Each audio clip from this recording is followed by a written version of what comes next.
Welcome to another episode of Podsitivity. Thank you all for joining. Moshe, why are so many people stuck in life? Define stuckness, and what is a quick way to get above your stuckness? I I think that the main reason why people are stuck comes back to the stories we tell ourselves. Okay? So if I tell myself that a specific part of reality is circumstance should be different or people should treat me different, that gives me all kinds of excuses to feel stuck in specific areas of my life without going into details. But it all comes down to a story that I wouldn't say all, a lot of it, most of it comes down to the stories that we tell ourselves. Oh, well, that's super powerful. I did not think you're going there. I thought you're going to say that in the moment, some people have issues, they're not doing anything, but real stuckness really comes from a story in their life. How do people find that story? How do I know what story is really running my life? The decisions that I make every second of the day, how am I able to see if this is coming from a positive story, a negative story? How can I find my story? So regardless a positive story or a negative story, if it's a story, it's just a story. By definition, when we say a story, it's a story. It's not a fact. It's something I tell myself about myself, which doesn't necessarily have to be true. So now, to notice what stories are driving my life, specifically the negative ones, as you call them, is just be aware every time you feel stuck or hurt or whatever, something is going on in your life that you don't enjoy that part of your life. Stop yourself and ask yourself what's going on. And as deep as you go, you'll find that there is some kind of story. And when there is some kind of story, what is that story? And the more you'll do it, the more you'll start to see a pattern. Wow. And then you'll start to realize, oh, my story is, and this is my story when I go into my story, that I'm not good enough.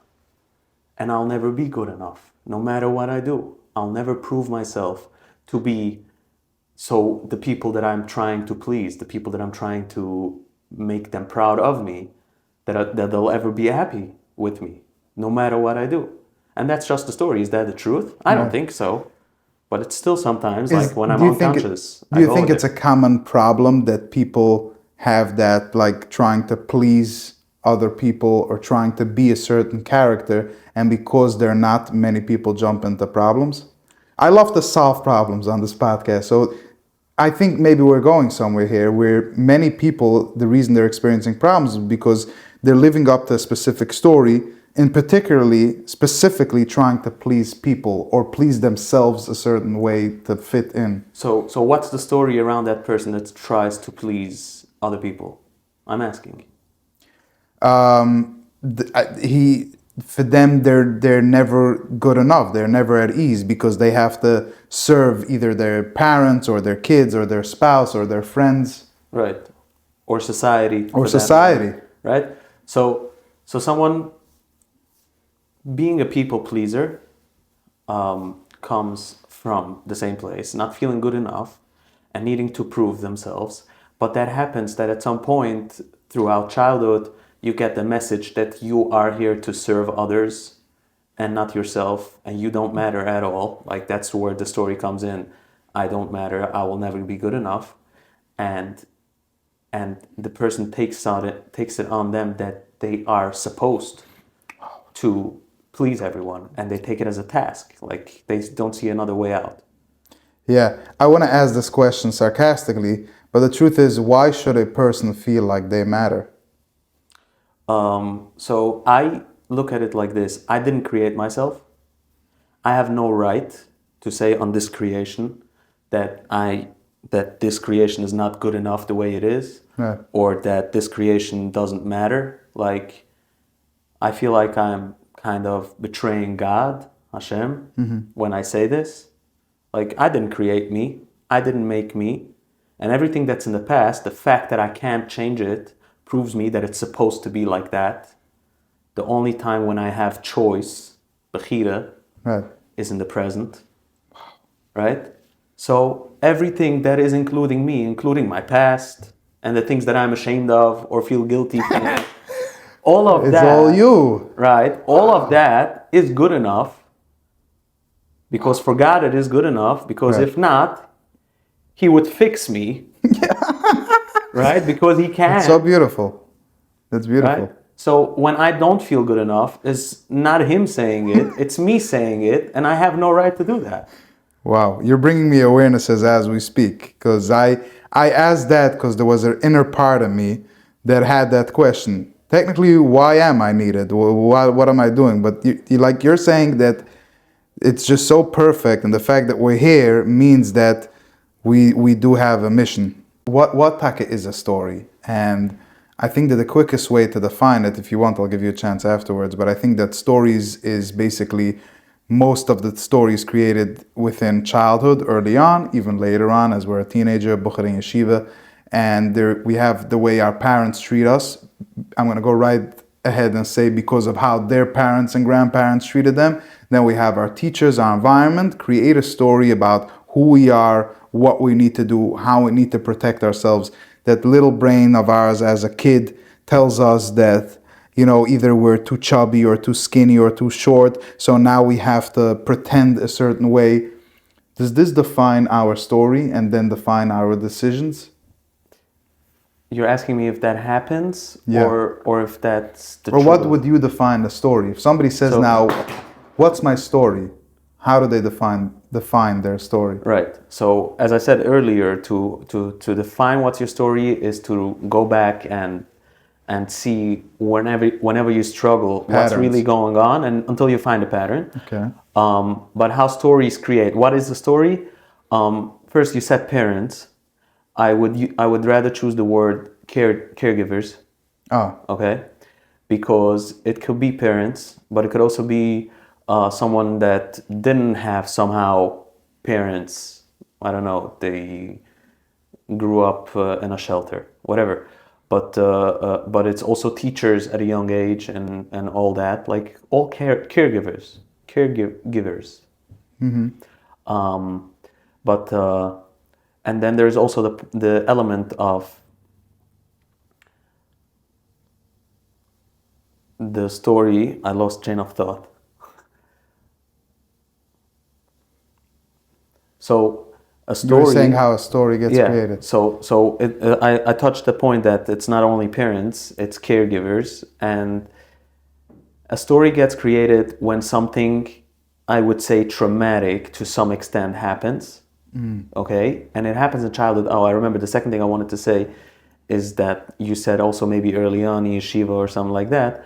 It usually doesn't create at that time a new story. You can at that time become aware of a new story that you've never been aware We're of. also living the story that started early on. Right, So but you're I think giving all it fuel. stories kind of, that's what I Okay. think, I might be wrong, Really happen.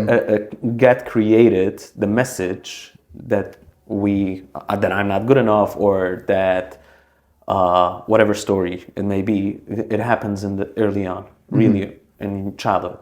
Okay. So the story is basically that, for example, someone sees their parents fighting because the child loves both, and they can't understand because they're a child. So they don't understand what's going on. They don't understand adult fights. They have no idea what's going on, and they love both parents. The only thing that they see is, I love my father, I love my mother, and they're fighting, so it must be because of me. Wow. Okay? Because it's too painful to accept the truth for the truth, which is that they are fighting and it has nothing to do with me. And they should go to a therapist or for whatever, to whoever, to heal their emotions and deal with each other in a better way and not fight in front of me like that. But it's too painful for them to acknowledge that for a child. So the child takes it on themselves. It's their own fault. And this is where guilt and shame starts to build up, right? And this is where a story happens. The story is that it is my fault that my parents fight. And the story could go something like, people always fight because of me. There is no peace around me. And then because the child believes that story to be the truth, it's going to reappear in their life again and again and again. Right. So this is what creates a story. Basically, that's what they saw as a child, and they saw a specific story, let's say, of their parents fighting or not feeling safe at home or having an issue at school. Sometimes kids have a good parents, the best parents, but they have issues at school, so they feel that their entire world is competitive. they have this competition, and it's just so. So whatever the kid experiences, because there could be two kids in the same situation, and Right. one kid tells themselves that fights happen because of me, and the other kid, for example, says, like Right. you touched a good point, you said safety. The other kid doesn't feel safe, and they Right. tell themselves, I could never feel safe. Right. So going further on in life, where they both live their stories, they both have two different stories, two different experiences. This person is struggling with feeling safe because their story is that I can never feel Right. safe, and this person struggles with peace, and everywhere he looks, he sees fights. Right. And why is it that we take this responsibility? 'Cause I had one of the biggest realizations in my life this weekend, this Shabbos. I noticed that physically I detached from the way my parents deal with each other. I have the sweetest parents; they get along very well. But I felt like I took responsibility, as you just said, and I felt And you were the oldest. You are the oldest, yes, right? yeah, Which adds to that. correct.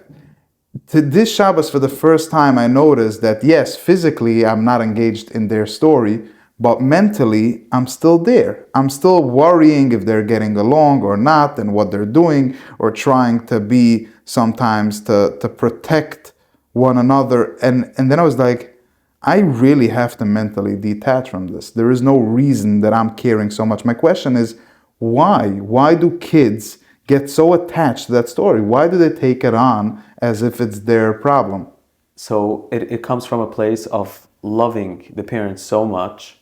And as I said, I can't see the painful truth as the truth, which is that it's not my responsibility and it's fully their responsibility, because that wouldn't make sense to me. Then why are you fighting if it's nothing about me? So there must be something wrong with me. And I don't even And care why? what it is. But why? What is Why wrong is with the me? I don't mechanism? know. But why is that the mechanism? Like, shouldn't it be different? Shouldn't the kid be able to yes, detach mentally? I think it's because kids are naturally born with the sense of everything revolves around me. That's how every child, you'll see, every child, how do they express themselves? They want something, they'll let you know, Yeah. and again until you give it to them. And Yeah. if you don't, what do you see? A tantrum, right? Yeah.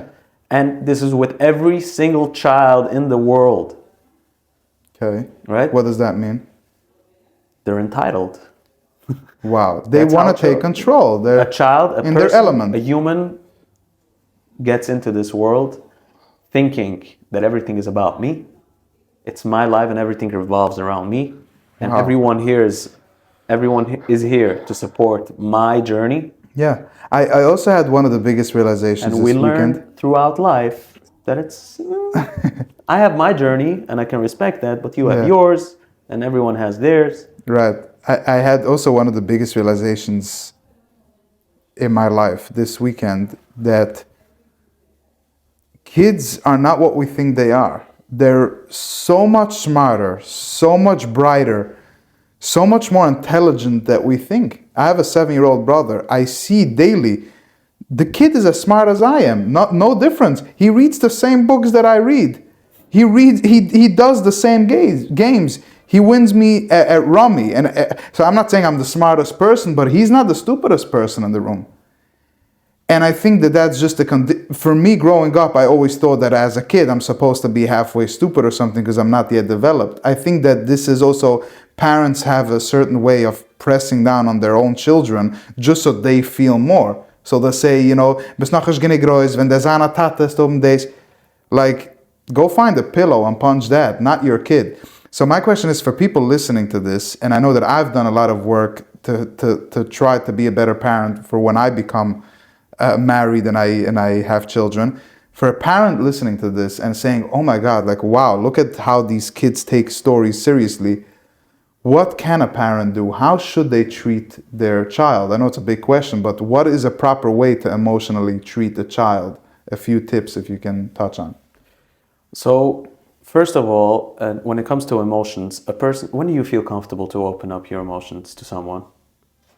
When they're accepting. Exactly. So, when do you know if they're accepting? Okay. This is your assumption, right? Yeah. And why do you assume that someone is accepting? Because they've made you feel comfortable. That makes sense? Yeah. Okay.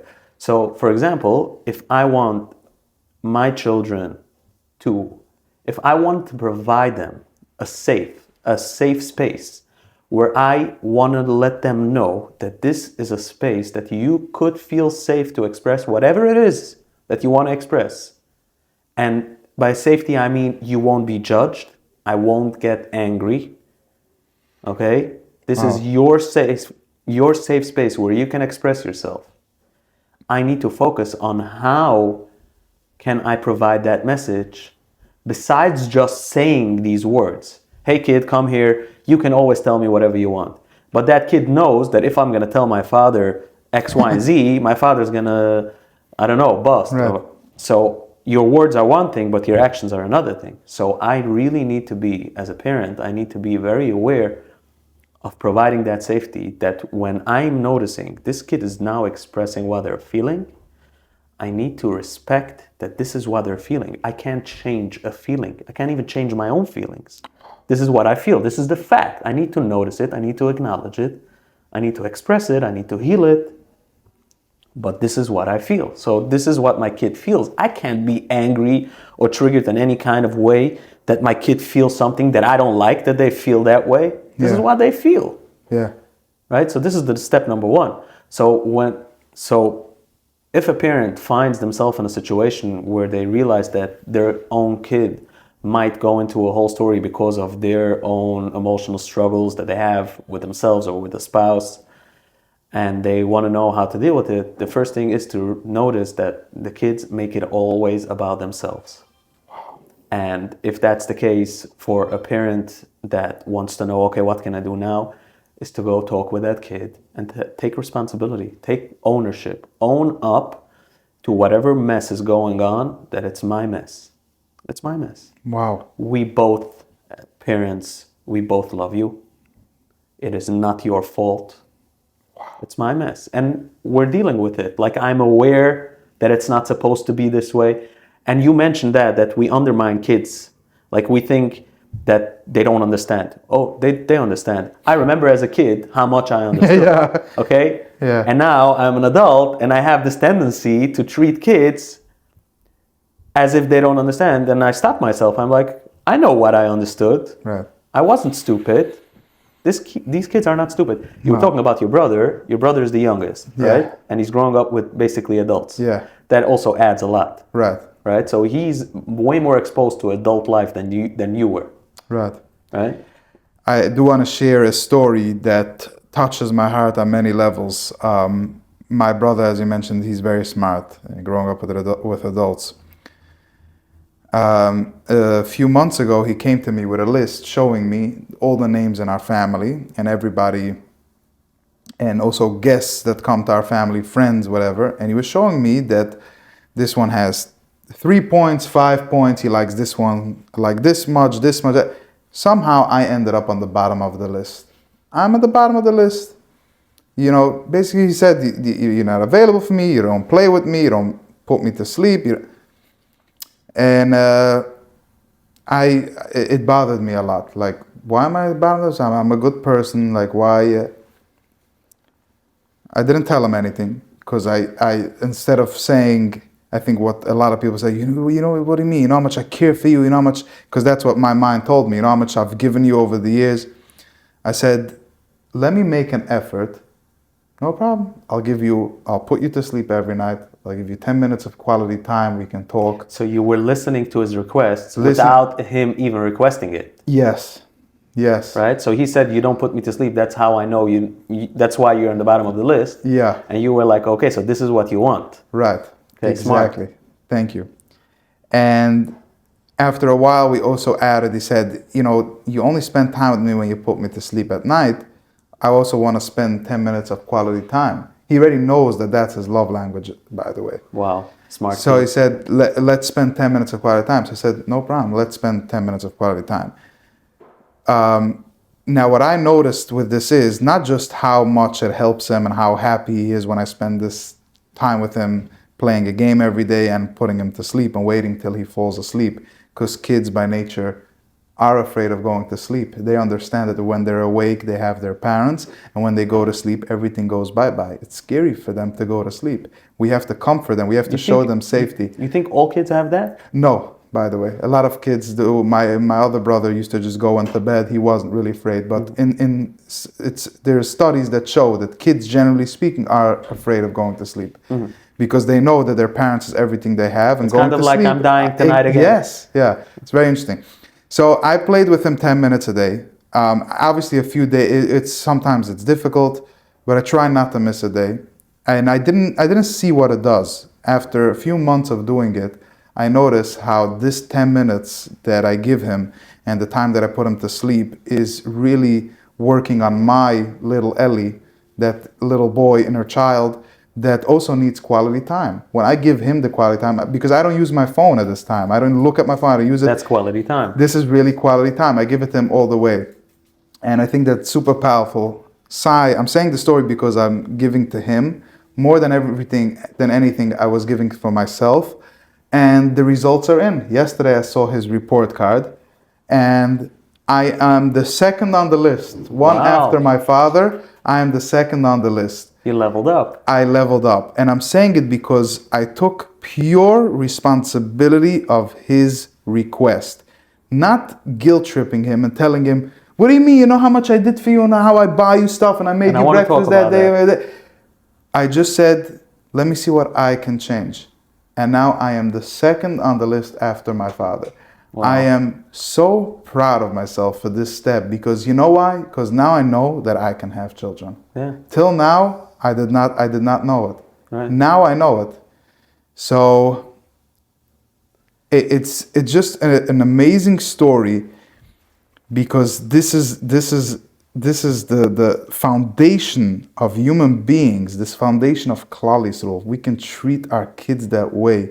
If we can heal our own problems, patterns, and stories, we can have a beautiful, beautiful generation. And it's already happening, by the way. There's so many beautiful, nice people out there.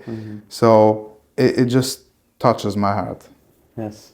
And I think the most inspiring part of this whole story was the point that we both mentioned already, that you took his message that he wasn't even giving you direct. Like he was just in a complaining mode. Yeah. He was telling you, you're in the bottom of the list because you don't provide me X, Y, and Z. And you took that as like, oh, now I know what you need. Right.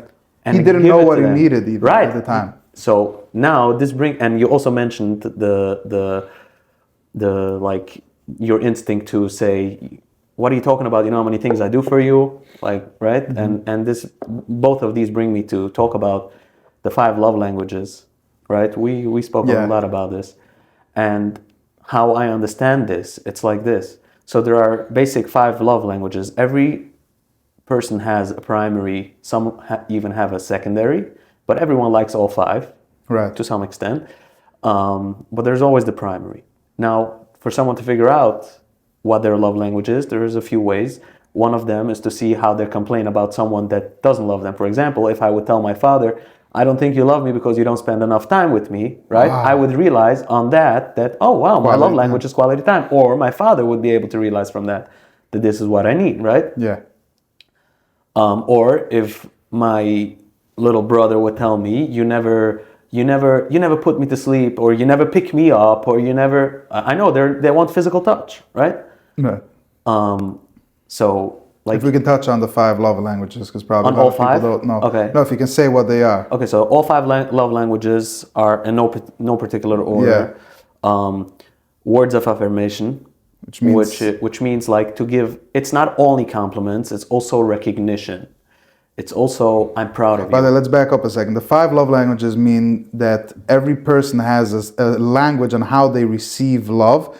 And how they speak love, usually, naturally. Yeah. But if I want to show you love, if I'm going to be focused on giving you love the way that I feel love with my primary love language, I might not fill up your love cup because you might have a different love language. Right. For example, if I'm quality time, if my primary love language is quality time, I would love to spend time with you. And if I want to make you feel loved, if I really want to make you feel loved, I need to know first what is your love language, and then here, it's words of affirmation. So I got to step out of my comfort zone and push myself to give you words of affirmation, even if why I'm saying step out of my comfort zone, because even if I'm not used to do it, Right. And in the book from Gary Chapman, the Right. 5 Love Languages, he says that it's as hard as learning a new language. That's why he calls it love languages. It's as Wow. hard as learning a new language. So the five languages. So the 5 languages are words of affirmation, which is not only compliments, it's also compliments, but it's like I'm proud of you, or like I love sitting with you. Okay. It's like when you're around, I'm happy. Right. Okay. When I see you sleep, I know that you're resting. It warms my heart. Oh, wow. Like all these kind of small messages doesn't have to be like, wow, like I'm Okay. going crazy, right? Yeah. Small messages, but consistently, if you Okay. want to make that person feel loved. The second would be receiving gifts. Right. No need to explain. People like gifts. Even someone that is a millionaire Wow. and they bring home a flower that they saw on the street. That's an example that Gary Yeah. gives in his book, I think, if I remember Yeah. correctly. I've read it a few years ago. That would also count as a gift because it's not so much about how much money I spent. It's more that the thought. Right. I saw this flower, I was thinking of you. So I plucked it and I brought it home to you. But again, if I'm a millionaire and I only bring you free stuff, you're going to be like, yeah, whatever. Because you're like, let me see you spend some money on me. But if I buy you a nice watch and I buy you a car and I bring you home a flower that didn't cost me anything, not even 1 penny, that would all count. All of them would count. The house, the car, and the flower. Right. Right? Because then you would see he really means it. He thinks of me and he Right. thinks what I would enjoy and he brings it home to me. Okay. So that's the second one. The third one would be physical touch. This could be this is not only for between spouses Right. and nothing related to sexual intercourse or anything, intimacy. It's physical touch could be a hug. Physical touch could be like a fun fight, how we used to call it in Haider, right? Wrestling. So many kids and adults, so many people love it. They enjoy it, specifically with the people they love, Yeah. right? Like they want to have, like, hey, Yeah. like these people that when you talk with them, they're like always touchy. Yeah. This is probably their love language, Right. I'm not so much. Right. I do enjoy a good hug, Right. yeah, but sometimes I'm like, hey, take your hand over my shoulder. Right. Like, these people that put their hand on your shoulder like, Right, when they right, talk right. to you, I'm like, Yeah. hey, take it off. So for some people, this is the way that they receive love. Right, this is their and primary even love language. I also learned that you can say, let's say, I tell you through a text, Moshe, sending you a hug, Right. will fill that. That physical that touch language. need, Yes, right? correct. Because maybe I didn't get, and again, we'll come back to the same concept. If I'll only do physical touch through non-physical ideas, for example, sending you a hug through a text, Yeah. then the text won't count. But if I give you, every time I meet you, I give you a fair amount of physical touch, Yeah. and then when we're not together, I send you through text, that would count, Right. right? Okay, so that's So that's three. the third. The fourth would be quality time. Right, as we discussed already. We discussed. At And quality five- time, you mentioned that point, and I think it's very important, is undivided attention. Literally like our conversation right now. There is nothing that would stop us right now besides an emergency, right? Okay? Like, I'm not going to look on my phone. I've received a few messages since this started. Your phone fell down, I think. Yeah, right? car keys, yeah. Oh, whatever, something fell down. You didn't even turn around to see what happened. Right. Right? Like, we're giving each other now quality time for a reason, but that's an example of quality time. And it's like, I give my time to you. Right. I want to spend it with you. There's also so many ways in quality time. For example, I can go to dinner with you. Right. I can watch a movie with you. And Right. that's not like, it's not like that we're having a conversation, but I'm doing it with you. Time. Instead of telling my spouse, for example, tonight is I want to watch a movie. That doesn't mean that, like, if you need space, that's one thing, but I'm not talking about that. Like, for someone that thinks that if I'm watching a movie, I'm anyway not spending time with you, so we'll do quality time later. No, this Right. can also be quality time. But again, if I only spend quality time with you when I'm eating dinner and when I'm watching a movie and when I'm going for a walk and when I'm doing some art, and we all do these things together, but I never just sit down and spend time with you without watching a movie, without doing anything, just me being with you. Right. And I'm not talking only in a physical sense. I'm talking about me being with you like I'm here with you now, like I hear you, you Even on the hear phone, me, Moshe. right? Like, that's quality time Right. because it doesn't have to be time. physical. It's spending time together. I hear you. I hear your needs. I validate what you feel. Like I'm with you. I understand you, and you do the same to me, and that's how we connect. And that's quality time spent together. Wow. So that's for the fourth love language.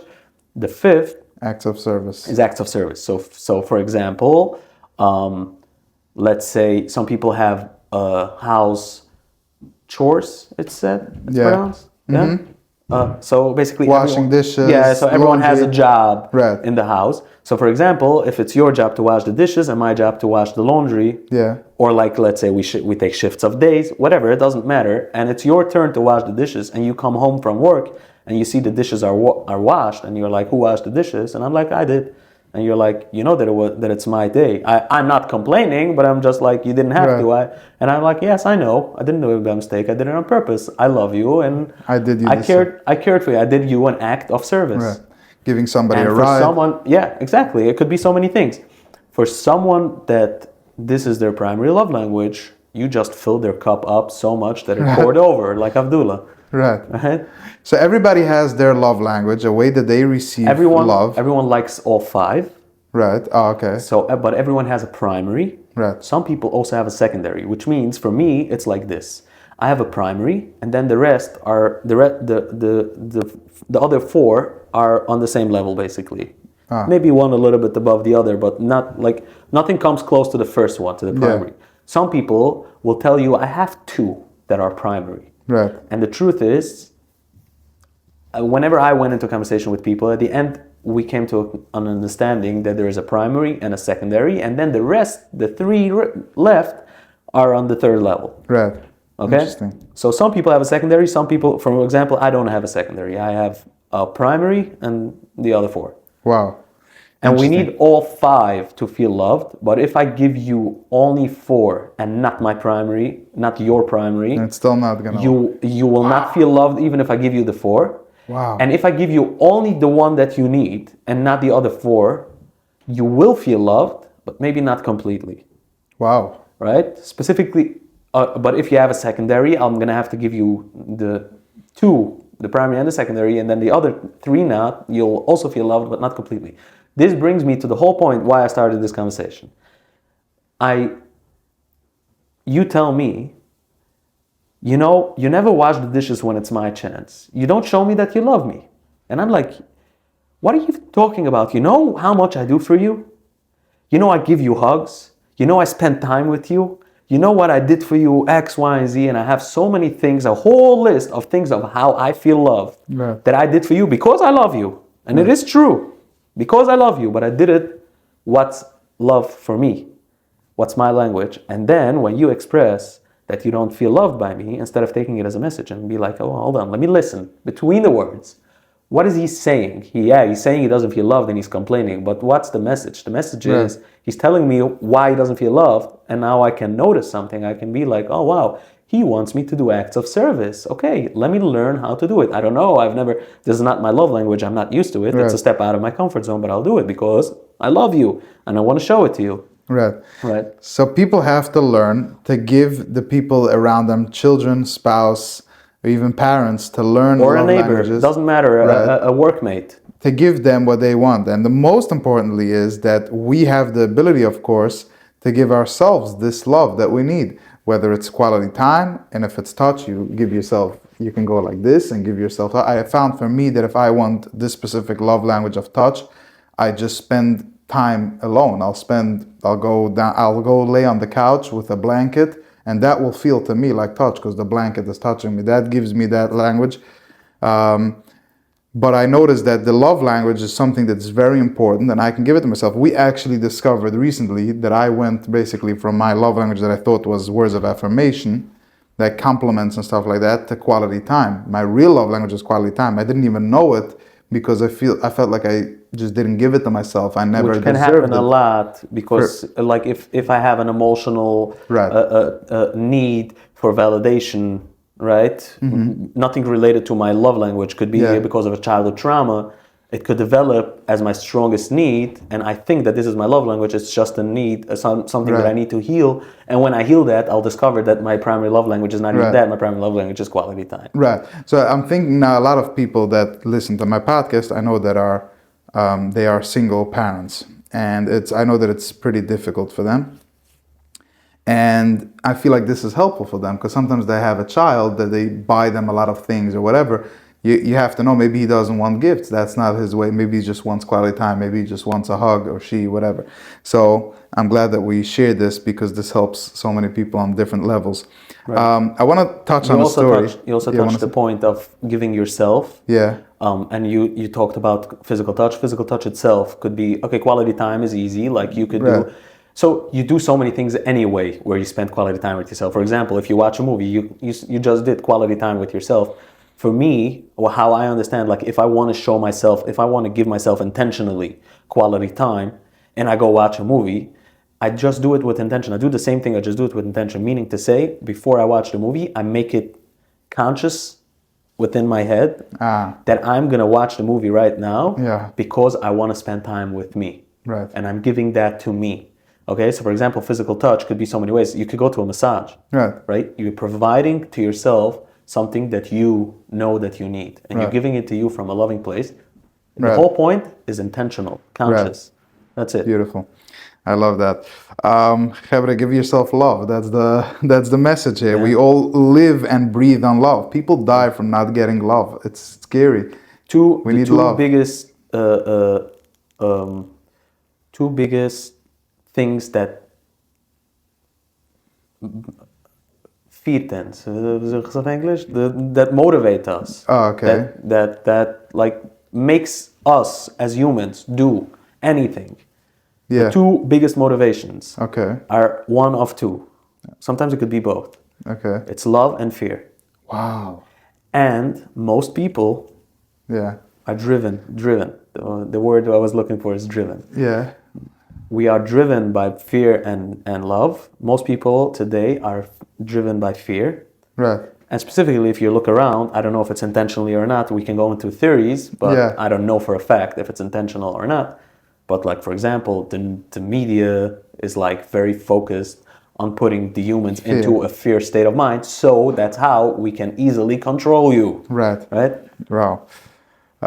Nice. I want to touch on something that's so important to almost everybody that I speak to and the comments that I get from this podcast or on social media, people that I meet. And I'll share a personal story that I had so people can understand, because everybody has something. I feel like everybody has almost something that they're going through, and the way that you answered to me when I called you with this problem was just really refreshing and very informative, and it really helped me a lot.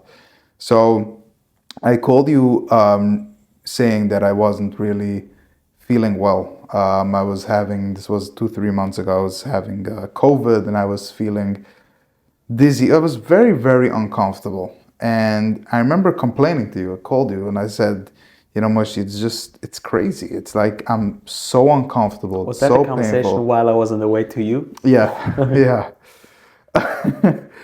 And I was just really, really fed up. Really, no, I was just in a dark place. I wasn't feeling well physically. I wasn't feeling well emotionally, mentally. I was just really not happy. And the way you answered this was by saying, okay, so Eli, you have a specific way that you want to feel. You don't have it yet, therefore you are upset. To me, this was, wow. This was game changing. Because it was so true. So what was your realization? The realization was that the suffering that I created was based on a specific time, on not trusting Hashem, first of all, but also on a specific time and outcome that I wanted. And because I didn't have it, because I couldn't accept what was in that moment, therefore I was struggling so much more. So the resistance to what actually is in the reality correct made you suffer. Correct. So it wasn't the reality that made you suffer. Right. It was your resistance to it. Right. Right? Right. And this, I feel like, is the story for most people in the world. We all have a story. And sorry for your pain. I know it sucks. Whatever it is that you have. Yeah. Whatever it is, it's a family or it's health or it's a cry or it's money, people are struggling. I speak to people every single day. Yeah. It's tough. It's tough. I'm sorry. But there is always resistance to that story that is causing so much more pain. Now, after we had the conversation, it's not that I healed. It's not that nothing changed, but my mindset changed. Yeah. The attitude changed. The direction now changed.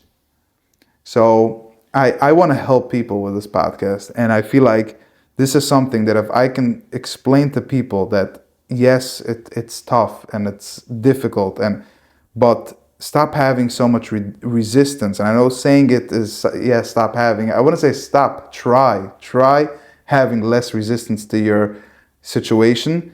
And therefore, you'll be able to actually see what are the practical measures. Like, what can you actually now do to be productive?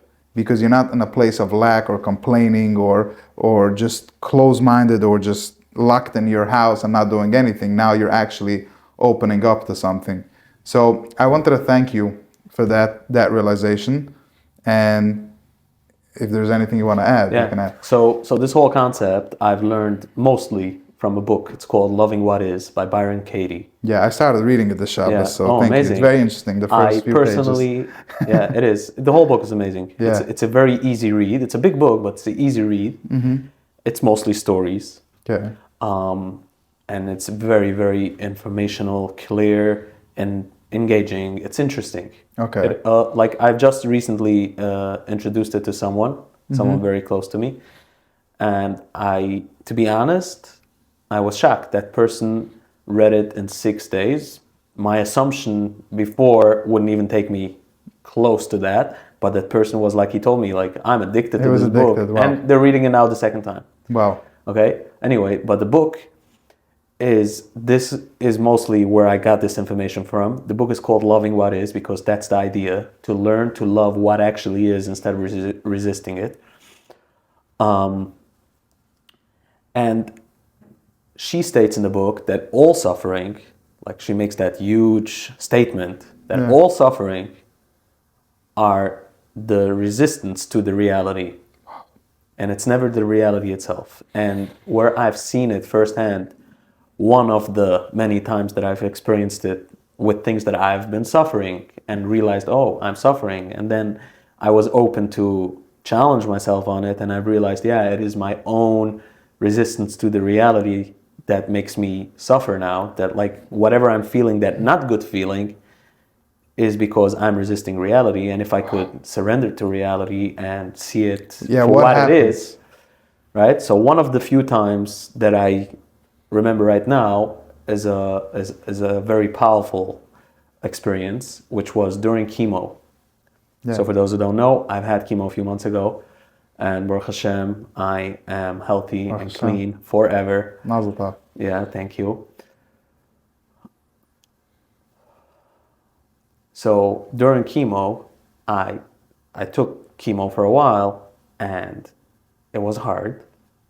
It's very heavy on the body. Like I was physically weak. Yeah. Okay, I mean the hair falls out because of that. Right. It's very hard on the body. That's why they give it to people with cancer. It burns the cancer, right? Like it eats it up, it kills it.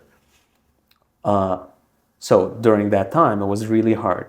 And I've heard that concept and she also talks about it in the book, that through physical pain, people would say that, okay, I hear the concept of loving what is, but through physical pain, you have physical pain. That's the reality. It is, I am suffering physically. So she mentions that, and it's a very sensitive thing. A lot of people are not going to be able to hear this now from me, but I'm going to say it regardless. She says that physical pain, the suffering, is that we resist when it's going to end. We want it to end now. So for me, the message that I took out is like this. So I am now 5 weeks into chemo, and I still have 4 weeks to go. Okay? I had 9 weeks of chemo. So in my head, I'm still going to feel like this for 4 weeks. Another 4 weeks? I can't, right? And I stopped myself. Who said I can't? That's number one. But number two, I have another question. The way that I feel right now, if I know for a fact, like I feel miserable, I feel really bad, I want this to end right now, I can't take it anymore. But if I know that this is going to end, I know for a fact, no doubt, that this is going to end within the next 7 minutes on the clock. Will I be able to make this next 7 minutes like nothing, as if I'm fully healthy? Like, yeah, I'm strong enough. I'm strong enough to do this. Like what, 7 minutes? Who can't, Wow. right?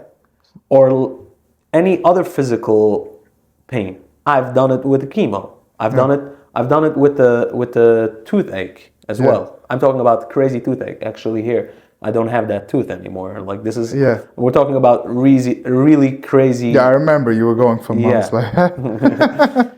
Okay, and as soon as I was like, so if I know it's gonna finish in 10 seconds, I wouldn't even know that I'm suffering. Not only that the people outside of me wouldn't see that it has a physical effect on me, but even I myself wouldn't even notice. I wouldn't even be suffering. I would be okay. I would be able to focus because I know in 10 seconds it's gone.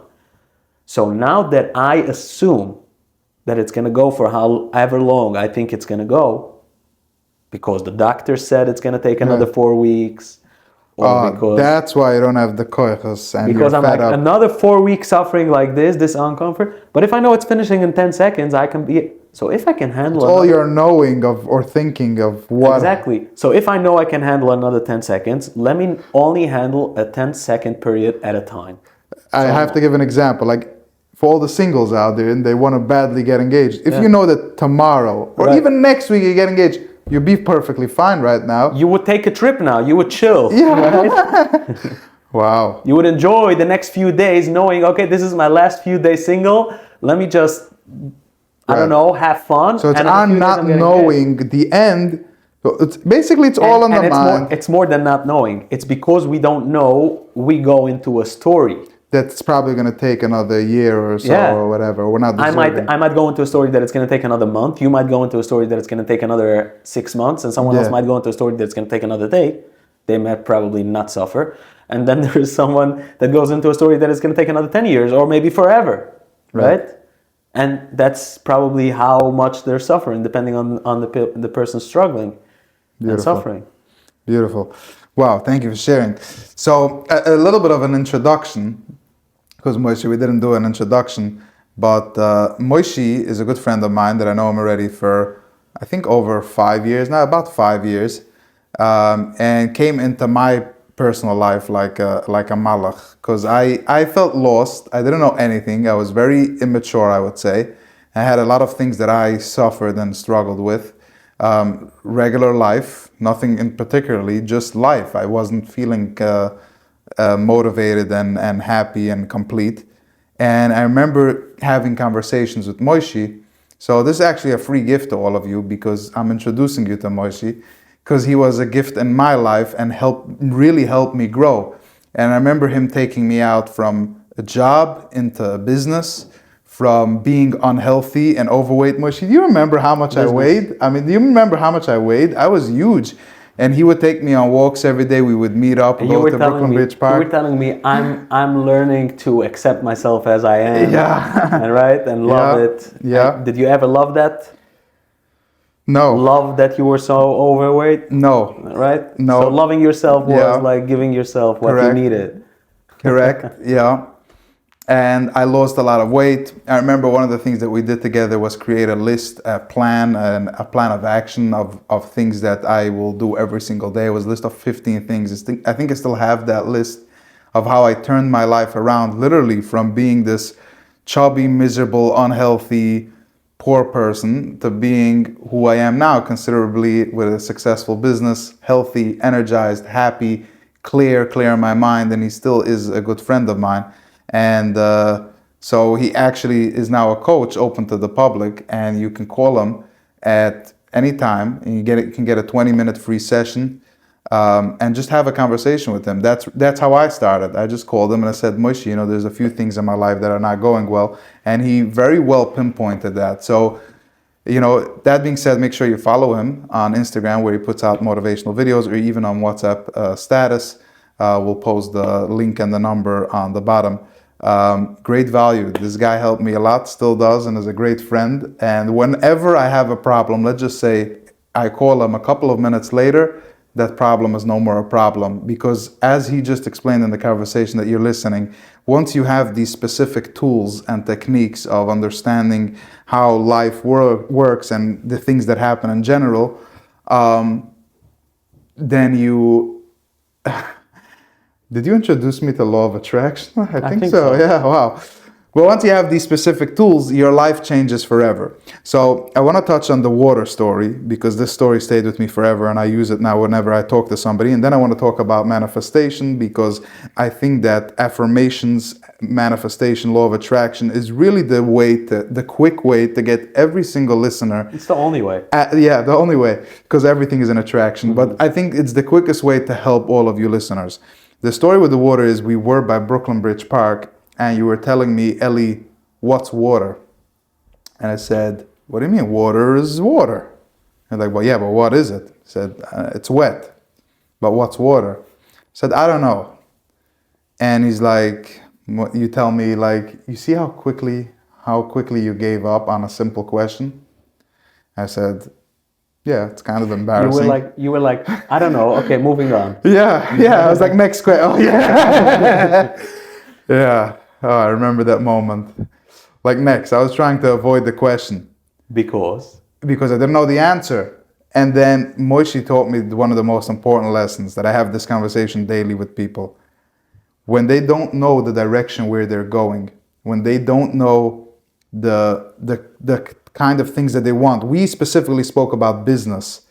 You were like, what kind of business do you have? But you don't even ask yourself the question, because at that point when we were talking, this wasn't existing. Weber Media, the successful company, wasn't happening. To dream to this direction. Exactly, and that was your point. Like, look, I just asked you what water is, and you gave up. Just imagine how you're giving up on your dreams, on your life, on the type of partner that you want, the health that you want. So ask yourself the question, because that's the conversation I have most of the time with people. They call me, what business can I go in? Eli, you're so successful, you have a few businesses. What can I go into? I'm like, did you ask yourself the question? Yes, of course I did. I don't have an answer. I don't know. Okay, did you ask yourself the question again? Again, I mentioned this in a magazine this week also, where they interviewed me. I said the same thing. I had a list of 10 ideas of options of what I can do. I put my mind to think every single day. I remember some of them. So yeah, and we were planning. We would visualize. By the way, together, we would visualize having the success, the business, the life, and we were laughing. We were really feeling it. By the way, it went through our entire body, because it worked. It worked. A few months later, after we did all of these things, Weber Media started right away. Got clients easily. You got the courage. The first step, I think for me, that was like one of the most inspiring parts of your journey, was the courage you took to quit your job. Yeah. Because you were in such a safety and comfortable place. Yeah. You were like terrified of taking that jump, that leap of faith, that quantum leap. Yeah. Right? Yeah. And that was so inspiring. But you taking that jump, it was like burning all bridges, right? Like you were like, okay, I really have to do this now. Right. I have nothing to fall back on. It's only me. And I'm clearly going to say that and I'm saying this so that people should learn. I can clearly say I don't think I would have been able to do it without a friend. Of course, I give myself the credit for the work that I actually did, but without that friend to guide me, to show me where the lies and the stories that I told myself, I don't think I could have done it. The lesson here is get a friend. Either pay for a friend or pay for a coach, and it's worth it. Right? Yeah. Or go find a friend, because it's very hard sometimes when you're stuck in a situation to get out of this. Yeah, we need the support. It's important. Yeah. So then one of the things we discussed was law of attraction, how everything that comes to us is attracted. And I think that was very, very powerful. And I said earlier, like you said, that it's the fast way, and I said it's the only way. What I meant by that is that the law of attraction, that's why it's called a law. A law means that it's always operating, if we're aware of it or not, or even if we disagree with the fact that it operates, it still operates that way. Right. And it's a whole deep conversation for itself, right? Yeah. Like this whole concept of the details of how the law Right. of attraction works. And for someone that listens to this podcast right now and wants to know exactly where to find amazing details about the law of attraction, that would be probably my first answer would be go on YouTube and listen to Bob Proctor, Bob Proctor, yeah. right? So I want to say, Zichron Levrocha. Zichron Levrocha. He, 2 years now, 2 years, I think. Yeah. I want to say, because this is the bottom line, in my opinion, and then we'll see, Moshe, what else you want to add. To me, everything has been working on the methods, really, that he taught me, which was law of attraction, manifestation, and affirmations. And I think that they all tie together, because you're attracting what you're believing, you're visualizing what you want to see, and the visualization brings you closer to your dreams. Affirmations affirms your visualizations, beliefs, law of attraction.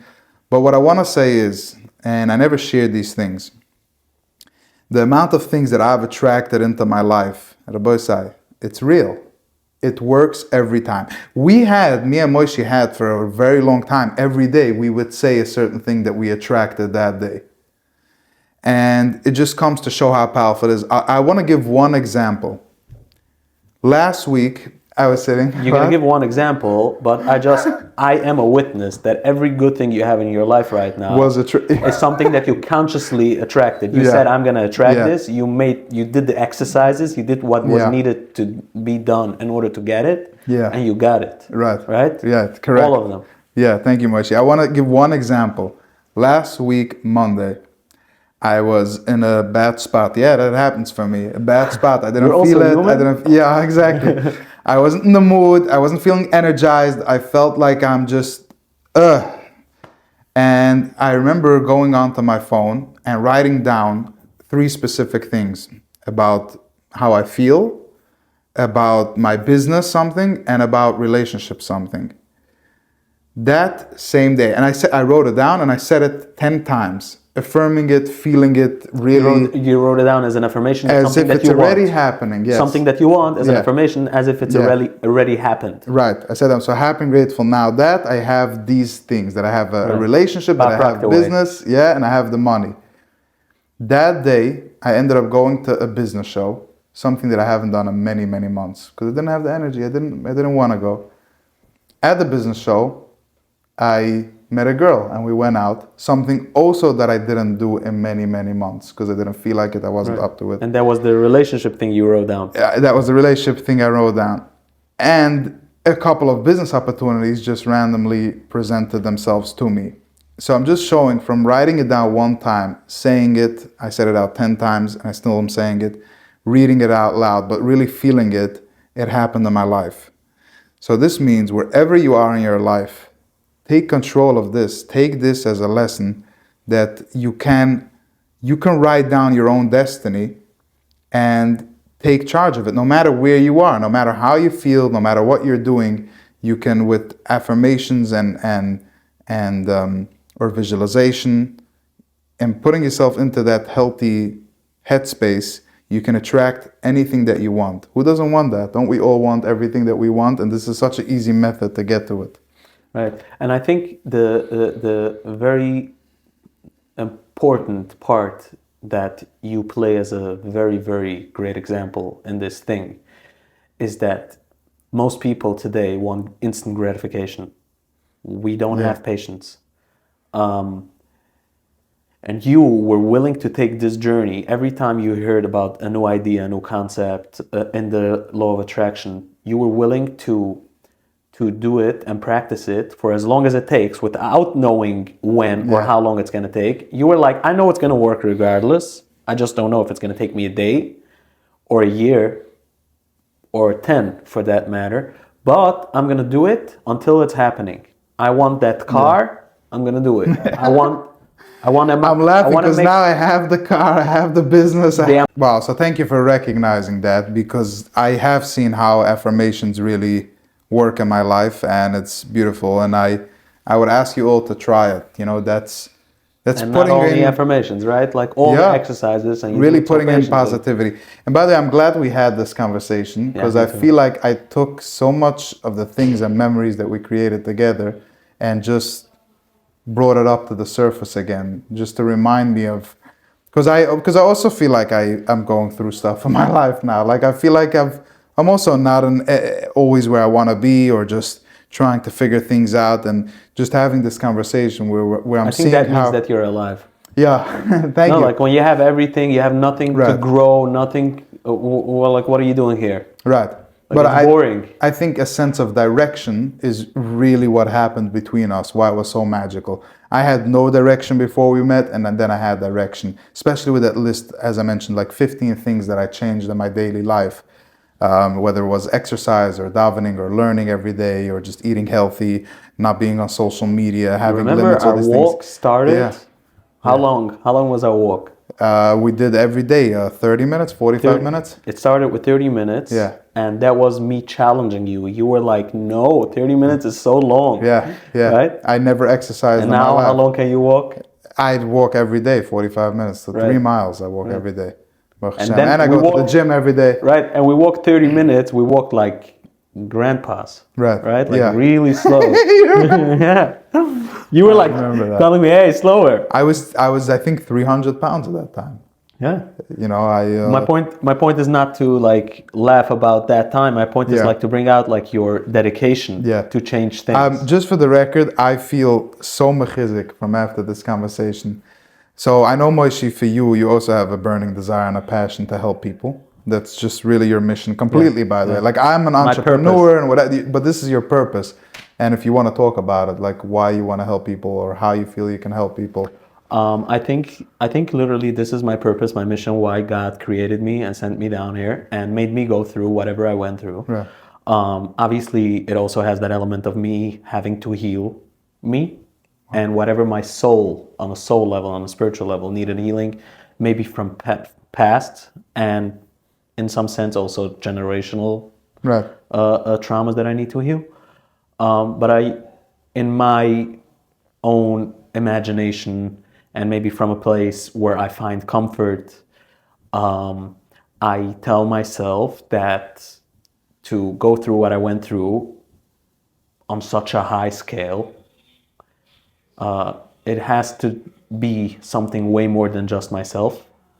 It's way bigger than myself, and that's why I think that whatever I went through that shaped me into the person that I am, and that I have the knowledge and experience that I have, and understanding, specifically the understanding to people, and being able to help them. I think that it was specifically so I can help others, and that is my mission. And with that came the present of like the gift that God gave me of enjoying it. Like Right. I literally, if I don't do this, I feel empty. If I do it, I feel alive. I feel good. Right. Literally, this is my food. This is my air to breathe. It's so simple to me. So I have no doubt in my mind if this is what I need to do. This is my mission. Like nothing and no one can change my mind on that. Wow. People have tried, like, and because it's like it's a journey that is like, for a lot of people it's like take a job, Right. make money, and then you'll pursue your dreams or whatever.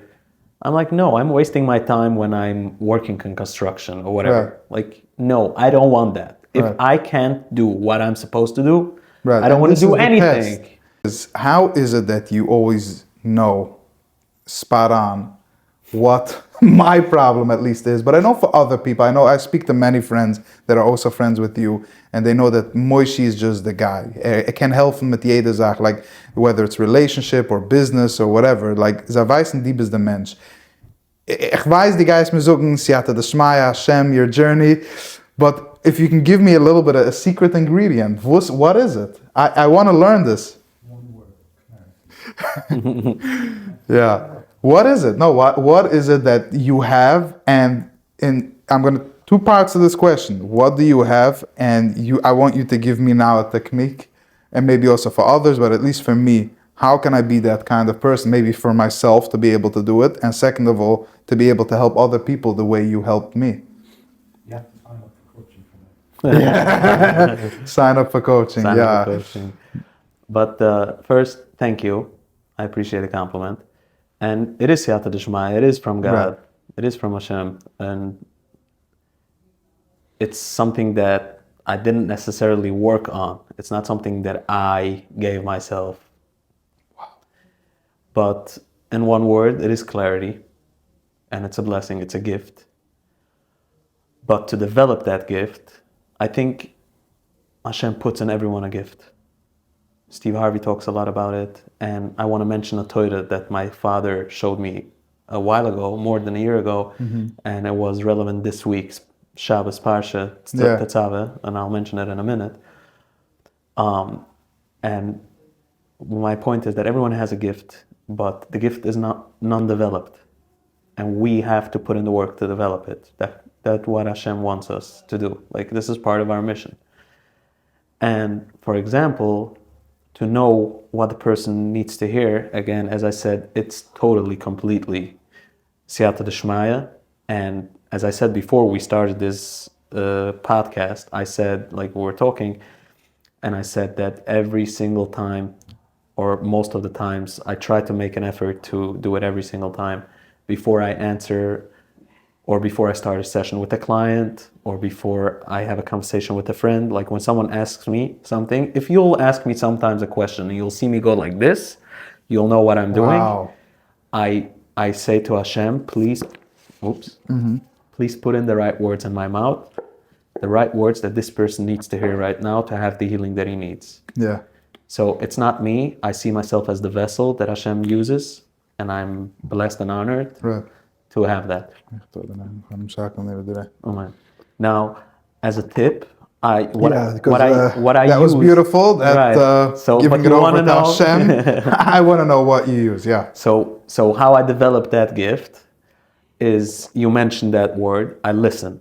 I'm Baruch Hashem. I practiced a lot of listening, and I'm very interested in developing my listening. Yeah, you taught me listening also. I was a mess in the beginning. Remember?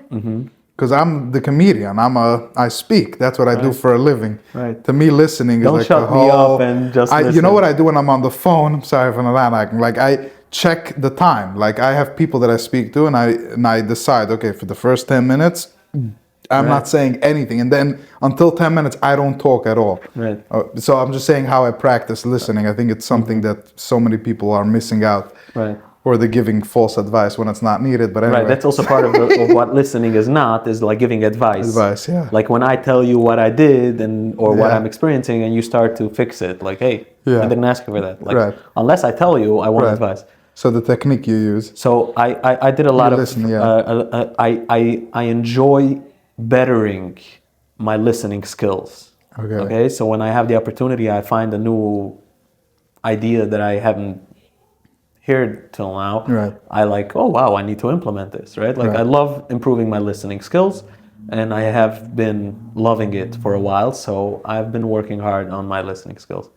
And with that said, I listen very, very deeply to what a person says. I listen so deeply that I also listen to what they're not saying. I listen to the specific type of words that they use, how they say it. I also listen to the body language. And when I say listen, I don't mean with the ear. I listen with my eyes. Like I read the person. Like how you say something, or how you hesitate to say something, even you say it at the end. Like all these details, they make a difference. And from there, I really understand what you're saying, even if you didn't physically explain yourself well in the words. And if I'm not clear, I can ask you to get me clarity, but I have that clarity in my question. Like I have this one detail that I want to make sure. You know what I'm talking about when I ask you a question, like where I understand what you're saying, I just make sure of one specific detail. Yeah. From that place of understanding and really, really understanding, again, is a siyata d'shmaya. Right. That like it's from Hashem, it's a gift that I have the right words. I'm not taking credit for the right words at the right moment. It's something that comes into me. I feel like I'm asking you a question that you don't have the answer to. No, I don't. I'm telling you, it's like I just wanted to say it's like intuition. I listen to my intuition. Yeah. I've called you with many big problems. I remember, I'll give one example. One night I remember committing to shadchan, to go out with a girl, and then I'm like, Moshe, I don't know what's happening to me, but just darkness came all over me.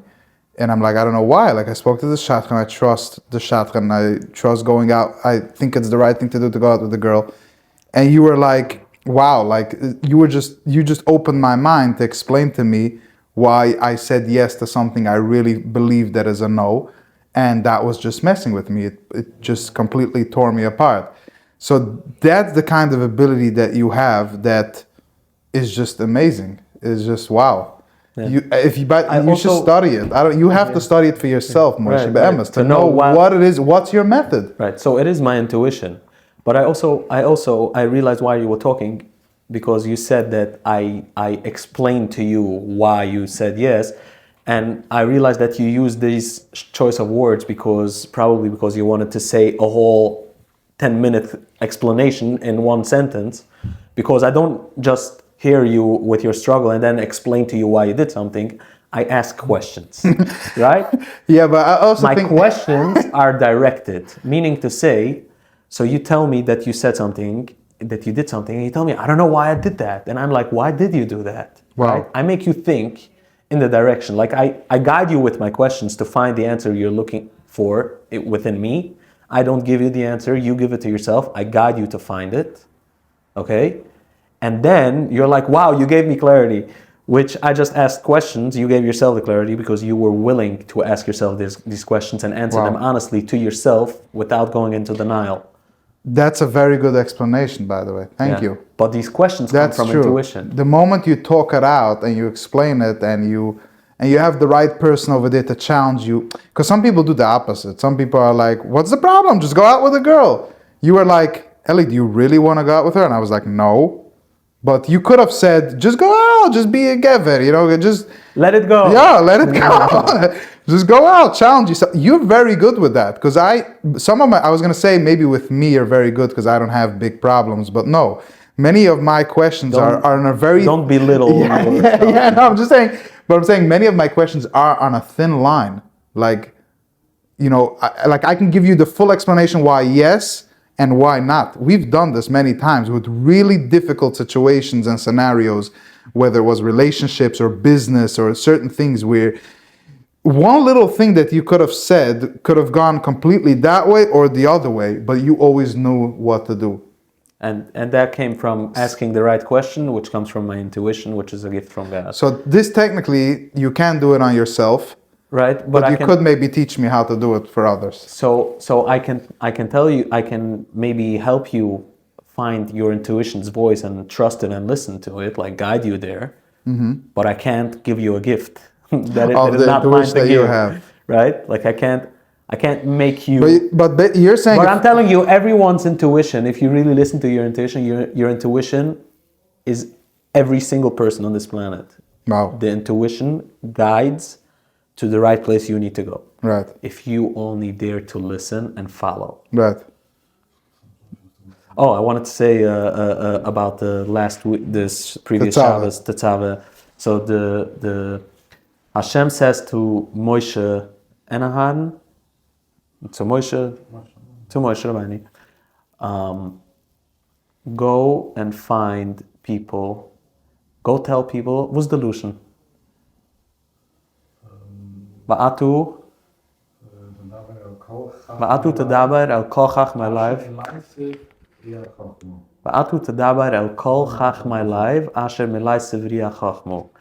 And the Pusik goes on. So basically these words mean Ba'atu tadaber, and you should talk el kol chachmei live to all.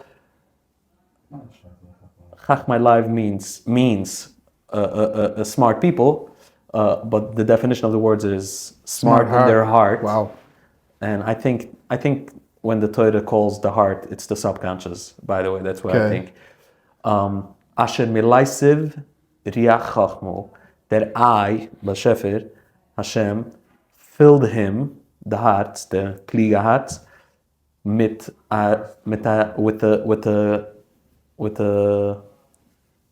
the smartness. Yeah. Okay. So the plain, simple translation in the Pusik is that Hashem tells Moshe, go tell these specific people that I made them smart, that they should make me the Mishkan and all these things that I want for the Mishkan. But the Chassam Sofer says that the Hashem told Moshe, go tell everyone, go tell the people that they all have a smartness within them. Wow. that I put in there, and it only comes out when you've been told that you have it. And it's not that someone needs to tell you, it's that you need to take it in. If you accept that you have within you a smartness guided directly from Hashem, which we call intuition, if you know about it, if you accept it, if you, like for some people might be like, yeah, well, I hear people talking about intuition, I have no idea what that is, blah, blah, blah, all whatever. This person would probably not find it with that attitude, right? Wow. But for someone that can hear that idea and then are like, oh, wow, so I also have that within me. Let me go and find it. With that open mind, they will find it and it will develop to something amazing. Everyone has a gift. Everyone has a gift. Wow. Everyone is put here to do something, and not something just like, yeah, some people are here to do great things and some people are just here to fit in to the whole picture of the puzzle. Everyone is here to do a big part. I'm emotional when you say that because I feel like you saw this version of me before it ever happened. Be'emes. That was really your and you kept on saying it. You kept on saying Eli Weber, die bestaat, an amazing mensch, and and it meant a lot to me. It was what I needed to hear, and here I am, by the way, and it's I'm glad. you know, so that is actually my thing. Like one of the things that I enjoy so much about what I do is because I believe in the good of everyone. Okay, and with that, like when I'm being honest with myself when I sit down with a client, like or someone wanting to be my client, if I think that I can't help them, I will tell them. Yeah. Okay, maybe I will tell them, hey, you're not ready to heal, you want to be a victim, get out of my office, right? Yeah. I will not say it this way. But if I feel that I can't provide them the best that I can offer, I will be honest with that. Right. And being that said, everyone that I do offer my services in any kind of way, should it be a friend as a friendly conversation or another client, it's with that image of seeing them achieving whatever greatness they want to achieve, and only from that picture of me seeing them there, only from that place, I can work with you, with guiding you there. Wow. And that works also for you to get yourself somewhere. Like, right? We spoke about the law of attraction about it. It's the same thing. It's like you have to see yourself getting the place I can't be like, okay, Hashem, I need money. He's going to send you a quarter. Yeah. That's money, isn't it? Yeah. Right? So, but okay, I have a vision. I see myself with $10,000 in the next 2 months. Right? Okay, it's reasonable. For me, it makes sense. And by the way, you were talking about reasonable. I remember now, you were talking earlier, like the goals have to be reasonable. Something that's reasonable for you might not be reasonable for me. Right? Like the car you attracted, and for you, it made so much sense to attract that in the amount of time that you attracted it. I know so many people that would be like, nah, it's not possible, not so fast, right? Yeah. And so some other person is sitting down somewhere right now and is like writing down his new goal for this month, for March. By the end of March, I'm making $1 million, and for them it makes so much sense, right? Because they're a millionaire or whatever the reason is, and they'll achieve it. Yeah. Right? And it's not about because they're a millionaire or because they wrote it down. It's because they are capable of believing it. Right? So coming back, me as a coach, I have to be able to see you where I'm be the person that I'm coaching you to be. Otherwise, I'm wasting my time. Like I'm like trying to do something that I don't believe I can do. Right? Yeah. And obviously, for you to get wherever it is in life, with a coach or without a coach, like whatever it is, you also need to be able to see yourself. And that goes for everyone, for myself as well. I need to be able to see myself at that place where I want to go. If I can't see myself there, that's me not going there. Yeah. Right? Wow. The realization of the day for me was that I can't believe how far I came from when we met till this day. I truly did not appreciate enough. I'm not beating myself up. I do appreciate every day. I give gratitude. I try, but You're saying this because But I feel like, I don't know, I feel like I haven't appreciated enough. Like the car I drive, the business I own, the money I make, the people I have, the health, I know. My focus is definitely a lot more on what I don't have yet than what I have. And I want to completely change that from this podcast going on. Most podcasts I come New out with one resolutions. major resolution, I like and this that. will be the one to just appreciate what I have. I mean, it's just crazy the journey that And we went on. not in the future. Now, Now, I am appreciating, right? from now, and to use some of those tools that work. We By spoke the way, about this also many times. Range Rover passing right now. I have to do this. This Range Rover is passing Oh, right wow. now. Okay. I Yo, was I love on the that. way That's my here. dream car, but that's one That's your- after the other dream car that I have parked outside. Okay, good. Yeah, So I love was that. I was on the way here, and with my father, Yeah. and we saw a Range Rover. And my father asked me something about the Range Rover. We made a conversation, and in my head, I was like, I'm gonna look for a new Range Rover to show my father how the new one looks, because I said it's really nice, And now you just- it just passed. Yeah. I knew I'm gonna see one today. Yeah, but Okay. now it just happened as we. Right. So I had to cut you off. I'm sorry about that. Thank you. No, I'm going to. We spoke about this many times. People have something that works, but they stop doing it because it worked. I feel like for me, many times affirmations, some of these things are the things that I stopped doing because it actually worked. Mm-hmm. So I'm just going to put it back into action. So you were saying you're gonna appreciate. You're appreciating. And I'm going to appreciate. You of course. are appreciating. I am. I appreciate right now. Amazing. Anything else you want to add, Moshe? I want to thank you for being my friend. No, were thank talking you for about coming out, by the way, this before whole I time. forget. Yeah, but this whole You time made the you're way talk- to the studio, so thank you. Of course, and this whole time you were talking about how much I helped you, Yeah. right? And how much I've been there for you, and thank you for coming. You made this whole way out, right? Yeah. And I just want to say, like, I've benefited from this friendship equally as much as you did, or maybe even more. I don't Thank even you. know. I think I did. Thank okay, you. and it's an honor that you invited me to come here, right?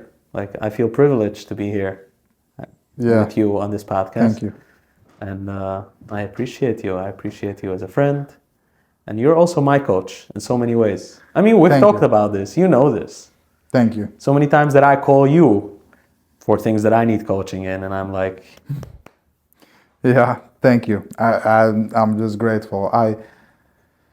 I'm grateful because I feel like so much of many of our friends that we have, I feel like for myself is the friendships that we built in the last few years. And I'm saying this so that people are not shy to let go of some of their old friends that are dragging them down. Because when they let go of the old friends, automatically they're making space for new friends that will really change their life. Yeah. Most of the people that change my life on a daily basis, people like you and other people, are people that I became close to them in the last few years. Right. So of course I do have childhood friends and stuff like that, but don't be shy to make yourself a friend, because that really sums up our conversation over here. I think people are going to see this, with the right, are going to see our friendship and what we built together and say, wow, maybe I can also find the right person, yeah. the right coach. It's the right surroundings. Yeah. It doesn't matter. Should it Wow. be a friend? Should it be a coach? Should it be a rebbe? Should Right. it be, you name it. Yeah. It's the right surroundings. Like they say you're the average of the 5 people you're surrounded with. Yeah. And that's why I always look around, like, who are my 5 closest people? Like, I need to elevate. We talked about this on Friday. I said I need to be more around more successful people. I want to elevate my success. Yeah. Right? Like Yeah, I said you that told on me Friday. that you made a very nice. I want to just give a word from our sponsor that sponsored this studio. They do the yeshiva chalaten now for Piram especially, or they do any kind of printing that you want to do on clothing or mugs, or they have a store actually in Flatbush. The website is www.onppromos.com, or you can call 718-909-6340 and get them to do beautiful work for you. Especially now with the yeshiva chalaten people make, and or any other promotional thing that you want to make for a Piram Shlach Munas, or for a business, or for if you're setting up a new store or a brand, they'll give you all the sweatshirts and hoodies and beautiful, nice stuff that they can print for you. And make sure to follow Moshe, to follow him through his WhatsApp status. Should we give the number? What's the number? 917 917 251 251 1993. 1993. And make sure to follow on Instagram at Moshe Jung. It's Moshe Jung or It's Jung? spelled with the J, it's pronounced with the Y. So it's Moshe Jung at Moshe Ever Jung. heard of Carl Jung? Yes, Not my Einikel, grandfather. yeah. Not my I always say it's grandfather. Einikel. And consider coaching. If you need somebody to coach or a good friend, you can have a free 20-minute call, or just call him if you need chizik or anything like that. Moshe's a nice guy. And if you want to set up coaching, I would recommend that. As you heard in the past, he was he still is, and all the stories that we had. So thank you so much for listening. Make sure to like this episode, subscribe. Please leave a comment and tell us how you felt about this episode. It really means a lot. It really helps out the algorithm. It really helps me for the next show. So I would love the thank you so feedback. much. And we love the feedback. So thank you so much. And Moshe, thank you. Thank you. Thank you all for listening. Thank you.